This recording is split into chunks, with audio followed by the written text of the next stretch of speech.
Autoridade não é mais do que a capacidade de darmos vida ao nosso mundo. Nós muitas vezes confundimos autoridade com poder, mas na verdade, e muitas vezes quem está em autoridade confunde autoridade com poder, mas nós não recebemos autoridade para andar a dar ordens e pôr os outros a fazer aquilo que nós queremos que façam. Nós recebemos autoridade para trazer vida ao nosso mundo. E nós vimos no domingo passado, há 3 domingos, que quando nós sabemos quem somos e sabemos o que é que fomos chamados a fazer, então recebemos uma medida de autoridade em que podemos entrar em parceria com Deus e trazer vida ao nosso mundo de uma maneira que só nós podemos trazer. Porque cada um de nós é diferente, cada um de nós tem cores específicas, tem dons específicos e a forma como trazemos vida ao nosso mundo é diferente.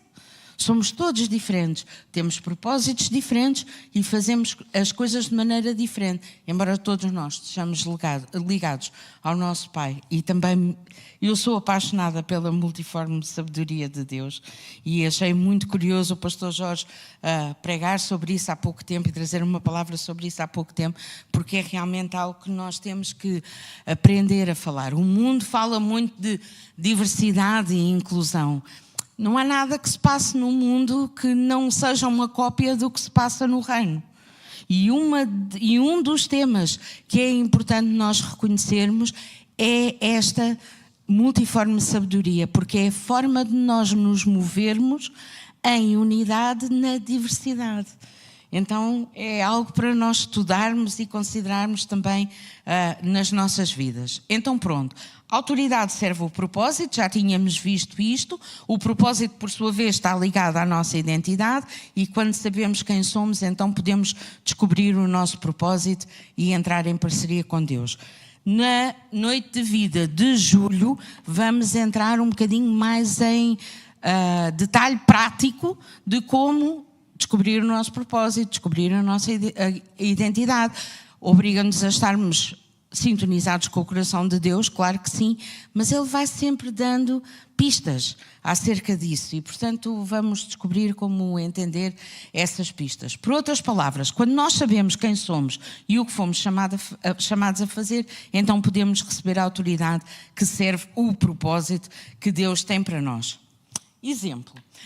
Abraão andou 30 anos até se chamar Abraão, mas no céu nunca existiu um Abraão, sempre existiu Abraão. É um direito de nascença, é algo quando nós fomos criados para ser aquela pessoa, mas leva tempo até nós na terra nos manifestarmos como a pessoa que fomos criados para ser e que o céu sempre nos conheceu assim. E portanto, Abraão levou 30 anos de caminho com Deus, teve que andar com Deus, teve que descobrir quem era em Deus, teve que receber esse direito de nascença ou de primogenitura que o iria tornar então o pai da promessa. E 30 anos depois, então ele recebeu Isaac já como Abraão. E recebeu a sua promessa, o início da concretização da sua promessa. Outra coisa que nós podemos ver é que a autoridade é relacional, ou seja, ela tem sempre a ver com as pessoas com as quais nós estamos em aliança.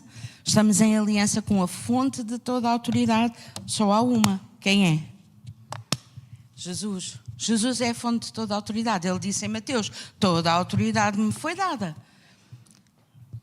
O Pai entregou toda a autoridade ao Filho. Então nós temos que estar em relação com Deus para podermos receber a autoridade. E ela tem sempre a ver com as pessoas com as quais nós estamos em relação aqui na Terra.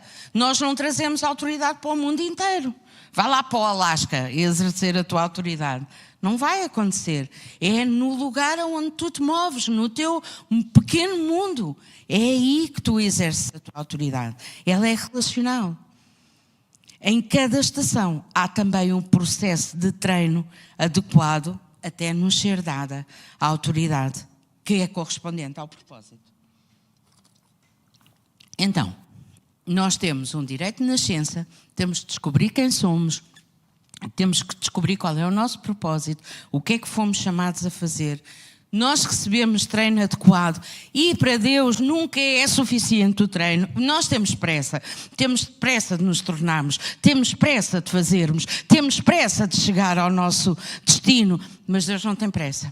Deus está muito mais interessado na pessoa que tu te estás a tornar do que aquilo que tu podes fazer para Ele. Porque, Ele é todo poderoso. Aquilo que nós possamos fazer para Deus é um fragmento uniquinho daquilo que Ele pode fazer. Ele está interessado no teu caráter e na forma como tu apresentas o teu testemunho. Então, direito de nascença, treino, testemunho, e no tempo de Deus, então nós recebemos uma medida da herança, que é a medida da autoridade que Ele nos dá, para então podermos trazer vida ao nosso mundo desta maneira pela qual fomos chamados a fazer. Este ano faço 30 anos com Jesus, portanto há esperança para mim. Se Abraão se tornou Abraão 30 anos depois, há esperança para mim, não é? E eu também tive que passar por um processo de treino, continuo a passar por um processo de treino. E na maior parte dos casos, os nossos processos de treino não são assim tão agradáveis e tão simpáticos, não é? Porque temos que perder coisas, algumas delas que até valorizamos bastante, para que nos possamos tornar. E há processos de treino que são realmente difíceis. Mas eu tive que passar por vários processos de treino até descobrir, em primeiro lugar, a minha verdadeira identidade e o meu propósito também. Qual é a minha verdadeira identidade? Sou filha de Deus. Eu disse aqui há 3 semanas que de todas as coisas que me podem chamar, a melhor delas é filha de Deus. Sou filha de Deus. O que é que isso quer dizer, ser filho de Deus? Eu tive que aprender ao colo do meu pai, tive que entender o que é Deus como meu pai. Entender é ter revelação. O que é ter Deus como pai, aprender ao colinho dele, imitá-lo em todas as coisas, até que eu própria me pude tornar mãe. Estou a falar no caráter espiritual, já sou mãe, vai fazer 21 anos, pai. Vai fazer 21 anos para a semana, mas tive que me tornar mãe do ponto de vista espiritual também. E qual é o meu propósito? Houve uma altura, e fui ensinada assim, quando comecei a andar com Jesus, que tinha sido criada para o louvor da glória de Deus. E se calhar há muita gente aqui que também pensa isso. Nós fomos criados para o louvor da glória de Deus. Não fomos. Nós fomos criados. Não quer dizer que Deus não seja glorificado na nossa vida. Okay? Eu estou a falar do objetivo último. Nós fomos criados para sermos amados por Deus. E só quando nós nos deixamos amar por Deus, nos termos de Deus, e fazemos a sua vontade, e fazemos aquilo que Ele quer de nós, então Deus é glorificado na nossa vida. E sim, o nosso testemunho traz glória a Deus, mas o primeiro objetivo é sermos amados por Deus e trazer esse amor, sermos dispenseiros desse amor e dessa graça ao nosso mundo. Esse é o objetivo. Esse é o nosso propósito, de todos nós. Agora, cada um de nós executa esse propósito de uma maneira específica, porque tem a ver com quem nós somos. Mas o propósito de cada um de nós é sermos amados por Deus e trazer esse amor ao nosso pequeno mundo, à esfera onde nós nos movemos. E é assim que Deus é glorificado. Também cheguei a pensar em alguma altura da minha vida, porque liderava o louvor aqui na igreja, liderava projetos complexos na minha vida profissional. Cheguei a pensar que o meu propósito era esse, liderar cenas, não é? Louvor, projetos complexos, coisas difíceis, liderar. E um dia Deus disse-me, dá-me esses títulos todos na minha mão. E eu dei. E foi difícil, porque parecia que estava em carne viva. E agora, então, se não sou isto, o que é que eu sou? E há muitas pessoas que ainda hoje obtêm a sua identidade ou o seu propósito a partir daquilo que fazem. Eu sou pastor. Aquilo que vem ou a seguir, ou eu sou, é realmente aquilo que nós achamos que nos caracteriza. Eu sou pastor, eu sou professor, eu sou líder de louvor, eu sou médico, eu imponho as mãos sobre os doentes e eles ficam curados e não há problema nenhum nisso. Já falámos aqui de Mateus, a grande comissão diz-nos exatamente isso. Toda a autoridade foi dada a Jesus e Ele deu-nos a nós toda a autoridade também, e é com essa autoridade que nós podemos ir por todo o mundo, pregar o Evangelho, impor as mãos e as pessoas serem curadas e assim sucessivamente. Mas não é isso que nós somos. Isso é o que nós fazemos. Porque quando já não houver mais ninguém que precise de ser curado, quando não houver mais ninguém que precise de ser orientado, quando não for deixar de ser preciso liderar ou participar no louvor congregacional, nós continuamos a ser filhos de Deus, nós continuamos a ter um propósito, mas no céu não vai haver nada disto. Então, quando nós obtemos a nossa identidade a partir daquilo que fazemos, se aquilo que fazemos desaparece, nós ficamos em maus lençóis. E eu nessa altura fiquei. E tive que lidar com isso e tive que aprender de Deus. Há um processo interior muito importante e há um trabalho interior que muitos de nós não queremos fazer porque não queremos enfrentar aquilo que está dentro de nós. Estou completamente fora do guião já, mas não queremos entender. É difícil lidarmos com o que está dentro do nosso coração e é mais fácil pôr as culpas no... foi a educação que os meus pais me deram. Eu sempre aprendi assim. Eu nunca vi de outra maneira. É o pastor. A culpa é do pastor, que é sempre, não é? Tem as costas muito largas. Quando não é do pastor, é do diabo. Também tem as costas muito largas. É disto e é daquilo. Mas lidarmos com aquilo que está dentro do nosso coração é realmente difícil. Mas é necessário. O Adriano está a ler um thriller, eu estou a ler Tolentino. E as primeiras páginas do livro que eu estou a ler dizem o quê? O processo interior, ou o trabalho interior que nós temos que fazer é o mais difícil para o qual Deus nos chama. E é. Mas eu tive que, se queria passar desta fase, se queria passar do luto de ter que entregar estas funções a Deus e estes títulos a Deus, então eu tive que fazer este trabalho interior. E ainda hoje estou noutro processo de treino em que também tenho que fazer trabalho interior. Porque nós não deixamos de ter propósito e nós não deixamos de ser quem somos. Precisamos é de descobrir. Então, há um par de anos, pouco mais do que isso, eu descobri que o meu propósito é ser mãe, é dar à luz. Não é ser mãe no sentido de ajudar a crescer, educar, é dar à luz. É dar à luz. Então a minha autoridade vai sempre estar ligada com dar à luz. Dar à luz algo dentro das pessoas. Dar à luz, fazer acontecer algo novo. Dar à luz. Não vale a pena eu estar-me a meter em coisas que é para fazer crescer, que é para decorar, que é para embelezar, que é para outra coisa qualquer, porque a minha função, o meu propósito é dar à luz. E a minha autoridade vai estar sempre ligada aí. Quando nós sabemos qual é a nossa esfera de autoridade, é mais fácil percebermos para onde é que não nos vamos mover. E é mais fácil recusarmos convites, porque sabemos, não, o meu propósito não está aí. Por exemplo, eu sei que, por exemplo, uma das coisas que está dentro da minha autoridade, está dentro do meu propósito, é investir nas novas gerações, para poder nessas novas gerações dar à luz. Então, aí, se eu recebo convites nesse sentido, então eu vou aceitar. Mas se for outra coisa, então eu não vou. É fazer nascer.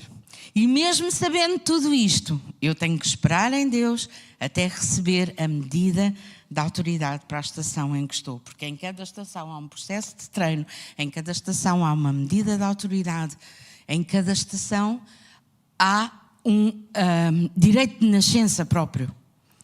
Então, como é que eu espero? Já aprendemos aqui, esperamos entrelaçados, interligados com Deus, em que fazemos ligar o nosso coração ao coração de Deus. E este ponto é realmente muito importante. E eu tenho que estar ligado, o meu coração tem que estar ligado ao coração de Deus, porque eu tenho o poder de fazer muitas coisas. Já disse aqui, acabei de dizer, já fui líder de louvor. E agora se eu viesse para aqui, para cima, hoje quem lidera o louvor sou eu. Tenho o poder para fazer, posso fazer, eu sei fazer. Mas tenho autoridade? Não tenho. Não tenho. É muito importante. Eu estou a dar um caso limite, não é? Não. Ou quando há pouco tempo, no mês passado, estive em Aveiro a pregar. E agora eu chegava à igreja de Aveiro e trazia uma mensagem profética a dar direção. Tenho o poder para o fazer? Sim, eu ouço Deus. E muitas vezes tenho mensagens proféticas, tenho palavra, posso fazê-lo. Tenho autoridade para o fazer? Não. Eu não tenho qualquer autoridade sobre a congregação de Aveiro. Portanto, eu tenho é que estar calada nesse aspecto. Posso trazer exortação, posso trazer ensino, mas direção, não. Não me cabe a mim. Então é fácil, quando nós percebemos onde é que nos podemos mover, é fácil perceber onde é que estamos a mandar-nos para fora de pé. E é mais fácil lidarmos todos uns com os outros, unidade na diversidade, quando nós sabemos até onde é que podemos ir, até onde é que nos é lícito, porque todas as coisas nos são possíveis, mas ser-nos-ão lícitas, então quando nós sabemos fica mais fácil. Eu disse que não era uma mensagem fofinha, eu disse. Eu tenho o poder, mas só me vou mover na esfera da autoridade que me é dada. E isso, a autoridade traz-nos a capacitação, traz-nos a sabedoria, que só encontramos sabedoria nos limites da autoridade que nos são dada. Então o que é que nós fazemos? Submetemos uns aos outros. Submetemos uns aos outros. Eu submeto-me ao pastor Jorge, é o pastor da nossa igreja, submeto-me ao meu marido. Nós, como crentes, submetemos uns aos outros. Os líderes também se submetem às ovelhas, porque já ouvimos aqui hoje, estamos aqui para servir. Os membros do presbitério submetem-se uns aos outros e assim sucessivamente. Então, termos poder e até termos unção é diferente de termos autoridade. Mas o poder e a unção corroboram a autoridade que nos é dada e ela é obtida no tempo de Deus. E até lá, esperamos em Deus, entrelaçados e submetemos voluntariamente, porque só assim nós crescemos em sabedoria, estatura e graça perante Deus e perante os homens, como Jesus. E Jesus é o maior exemplo disto tudo. Jesus nasceu com direito de primogenitura. Jesus nasceu com o direito de ser o nosso Senhor e Cristo. E tal como Abraão levou 30 anos de treino. Já pensaram nisto? Jesus levou 30 anos de treino até que o seu direito e a sua autoridade se manifestassem. Porquê? Porque nós temos que ser fiéis, carregando... Agora vou ler para não me distrair. Temos de ser fiéis, carregando a bênção e a responsabilidade de hoje para que nos possamos qualificar para carregar a bênção e a responsabilidade do amanhã. E se alguém sabia isso, era Jesus. E eu convido-vos a abrirem Lucas 2. Há forma de pôr aqui.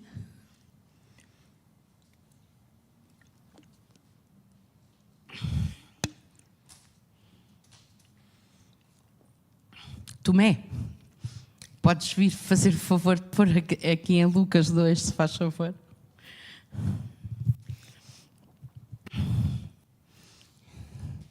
Uma pessoa nem pode ir à casa de banho. Então vá, Lucas 2, dos versículos 46 ao versículo 52.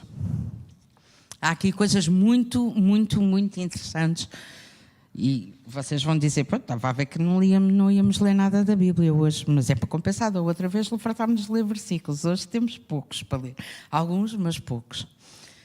Então vá, Lucas 2, versículo 46 ao versículo 52. Diz assim: aconteceu que passados 3 dias o acharam no templo, a Jesus, assentado no meio dos doutores da lei e ouvindo-os e interrogando-os. Versículo 47. E todos os que o ouviam admiravam a sua inteligência e as suas respostas. E versículo 48. E quando o viram, maravilharam-se, ou seja, espantaram-se, e disse-lhe a sua mãe: filho, por que fizeste isto assim connosco? Eis que o teu pai e eu, ansiosos, procurávamos.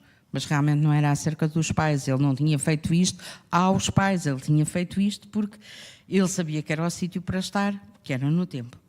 Versículo 49. E ele lhes disse: por que é que me procuravas? Não sabeis que me convém tratar dos negócios do meu pai? E os pais: o teu pai? O teu pai? E ele estava a falar do pai. E eles: O teu pai? Os pais ficaram um bocadinho baralhados com esta conversa. E no versículo 50 diz exatamente isso. Eles não compreenderam as palavras que lhes diziam. Versículo 51. E desceu com eles e foi para Nazaré e era-lhes sujeito. E a sua mãe guardava no seu coração todas estas coisas. Era-lhes sujeito. O Rei dos Reis e o Senhor dos Senhores era sujeito, ou seja, obedecia a uns pais que não compreendiam nada do que ele estava a dizer. E não compreendiam completamente qual é que era o seu destino. E ainda assim, ele era-lhes sujeito. Ora, se ele é o nosso maior exemplo em todas as coisas, não vamos nós fazer igual? Vamos ou não vamos? Então Jesus tinha 12 anos. É a idade em que um judeu passa a idade adulta, ao bar mitzvah e tudo isso. Passam a ser homens. Ele já sabia quem era, conhecia a sua identidade, conhecia o seu propósito, sabia onde é que devia estar. Naturalmente ficou no templo. Devia ter dito alguma coisa aos pais? Claro que sim. Mas naturalmente ficou no templo. E os pais andavam à procura dele em todo o lado e nem sequer lhes ocorreu que ele pudesse estar ali no templo. Mas quando os pais lhe disseram, bora, vamos para casa, ele foi. E dali dos 12 anos até aos 30 anos, que é a idade em que um israelita se torna um sénior e pode inclusivamente entrar nos negócios do pai ou da família, ele foi-lhes sujeito. E diz que a mãe guardava todas estas coisas no coração. Guardava estas coisas de quê? De certeza que pelo menos dos 12 até aos 30 anos, a mãe viu coisas acontecer que não eram normais. De certeza. De certeza que ele também viu coisas acontecer que eram do mais normais. Um tabefe aqui, outro ali, e se pôs a curtir o pó. Um castigo, faz lá aqui estas cadeiras. Se calhar, de vez em quando, Jesus pensou, fogo, eu tenho um destino para cumprir e estou aqui a fazer mesas e cadeiras. Mas em todo o tempo ele se submeteu. Em todo o tempo. Quando Maria, lá nas bodas de Caná, que é o primeiro milagre que nós vemos de Jesus, diz aos servos, fazei tudo o que ele lhes disser. Acham que é a primeira vez que Maria via Jesus a fazer um milagre? Ele já tinha, de certeza, já tinha visto várias coisas no passado e sabia o que é que podia acontecer. Por isso disse tão confiadamente aos servos, façam o que ele vos disser, porque eu já sei o que é que vai acontecer, eu já sei que vai correr bem. Certo? De certeza que ela tinha visto e tinha guardado todas estas coisas no coração, porque várias vezes a palavra diz acerca de Maria, ela guardava todas estas coisas no seu coração. Então, o processo de treino, isto agora é para vocês, mas é para mim em primeiro lugar. O processo de treino inclui sermos incompreendidos e injustiçados e permanecermos em amor, relacionamento e submissão. Submissão é diferente de sermos controlados, hein? Enfrentando a realidade natural do hoje e deixando que o destino do amanhã espere por amanhã. Inclui ser injustamente acusado ou perseguido e ainda assim manter uma boa atitude, porque só assim é que o nosso direito de nascença se revela. Eu estou a passar neste momento já partilhei aqui convosco, por um processo de treinamento em que estou a ser perseguida, autenticamente, perseguida por uma pessoa que me é superior. Davi foi perseguido que nem um animal pelo rei, depois de já ter sido ungido rei. Portanto, aquilo que eu estou a passar não se compara àquilo que Davi passou. Se ele foi capaz, eu também vou ser capaz. Também vou passar por este processo de treino. Mas onde eu quero chegar é, Davi não se tornou rei até ter passado por este processo. E nós também temos que passar pelo processo. Quando o apóstolo Ted esteve aqui, ele falou-nos sobre as estações e a necessidade de abraçarmos esta estação, que se calhar não é aquela mais simpática e melhor que nós estamos a viver, mas que é importante para o nosso processo de treino. Mais uma vez eu vos digo hoje, vamos abraçar este nosso processo de treino, vamos abraçar esta nossa estação, porque no fim disto há uma promoção que nós, se calhar, nesta altura nem conseguimos imaginar. Então vamos passar por esse processo e vamos abraçá-lo. Bora! Já cantámos hoje. Deus está. As muralhas vão estremecer. Deus está mesmo na tempestade. Está connosco. Então vamos continuar. Vamos continuar, porque não há, no fim, só há vitória. No fim de cada estação há colheita. No fim, só pode haver vitória. Só não há vitória se nós o quê? Desistirmos. Se desistirmos, não há vitória nenhuma. Então vamos embora. Parte do treino é vivermos com aqueles que estão mais perto de nós e que não fazem ideia de quem nós fomos chamados para ser, para que os possamos amar sem nos distrairmos por quem não somos ainda. Foi o caso de Jesus. Amou os seus pais até ao fim, sem eles sequer entenderem completamente qual é que era o destino e o propósito para o qual ele tinha sido chamado e qual tinha vindo à Terra.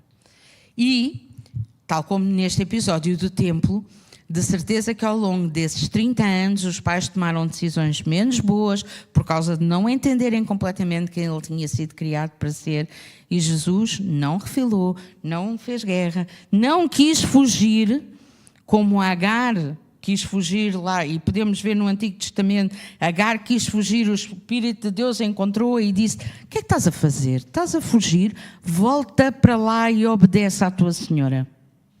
Não foi? E só depois é que ela teve autorização para sair.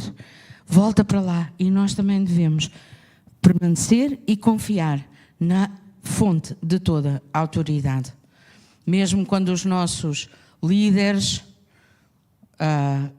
e com todos, nós devemos submeter-nos mesmo quando os líderes são fraquinhos. Mas pronto, para o mês que vem continuamos a falar de submissão. Então, aos 30 anos, Jesus entrou no negócio do seu pai, entrou no Jordão, foi batizado. E o que é que aconteceu aí? Podemos abrir em Mateus, no capítulo 3, e ler os versículos 16 e 17. O verdadeiro negócio do seu pai. E eu já várias vezes disse aqui, Deus é um homem de negócios. A primeira pessoa que fala de negócios é Deus. Nós podemos ler acerca dos negócios de Deus na palavra. Portanto, negócios é uma coisa boa, ok? E então, Jesus entra no Rio Jordão para ser batizado e é corroborado nestes versículos 16 e 17, Mateus 3, diz assim, versículo 16: e sendo Jesus batizado, saiu logo da água, e eis que se lhe abriram os céus, e viu o Espírito de Deus descendo como pomba e vindo sobre ele. É a unção. E depois no versículo 17 diz: e eis que uma vez uma voz dos céus dizia: este é o meu filho amado em quem me comprazo. É a autoridade.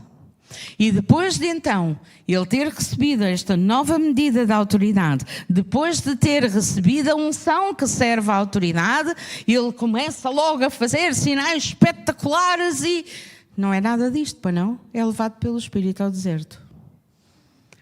É que nós andamos sempre à procura do espetacular, não é? Mas o mais importante é aquilo que se passa quando não está ninguém a ver.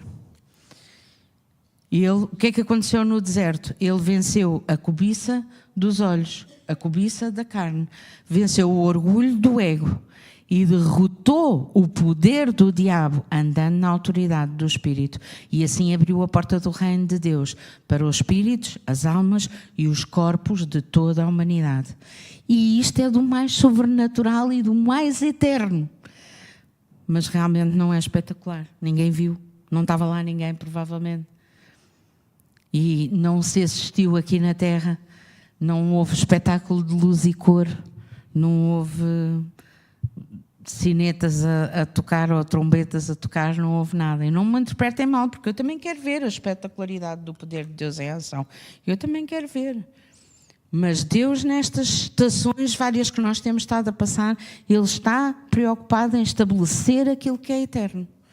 E eu acredito que depois de passarmos então neste processo do eterno, vamos voltar a ver coisas espetaculares que o olho não viu, o ouvido não ouviu, também já se falou aqui hoje.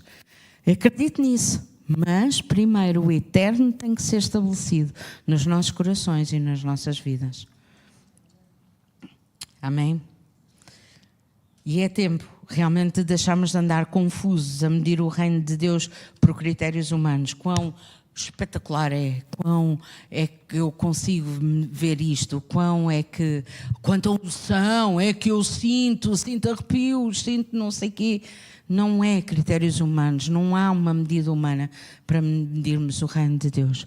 Então Jesus pôde derrotar o diabo não apenas pelo seu direito de nascença e os seus 30 anos de treino, nem até por causa do seu testemunho, mas pelo estabelecimento da sua autoridade no dia em que ele foi batizado no Rio Jordão. Foi no tempo de Deus. E se tentas exercer uma autoridade que não te foi dada, estás não a fechar a porta ao diabo e abrir a porta à humanidade e do eterno, mas estás a abrir portas que não são portas de Deus. Não é uma porta do reino de Deus. Só há uma fonte de toda a autoridade e por isso é tão importante que nós tenhamos a paciência para aguardarmos pelo tempo de Deus enquanto crescemos no testemunho, até então sermos nomeados, indigitados, recebermos a medida da autoridade e a unção e o poder que a acompanham. Yeah? E o inimigo sempre vai tentar-nos a buscar aquilo que não nos pertence, porque foi aquilo que ele fez também. Sempre vai tentar-nos a buscar aquilo que não nos pertence, que nós tomemos em vez de darmos, ou em vez, neste caso da autoridade, de receber, que nós tomemos pela força. Mas Deus recompensa caráter e não dons. Nós podemos ter muitos dons, mas mais uma vez, Deus está interessado no nosso caráter, em quem nós nos estamos a tornar. E a Deus o que interessa não é o que tu podes fazer, interessa quem é que tu estás a tornar nele. Quem é que tu te podes tornar? Qual é o teu potencial, como costumamos falar, mas o potencial da pessoa que podes vir a ser, quem tu foste criado para ser.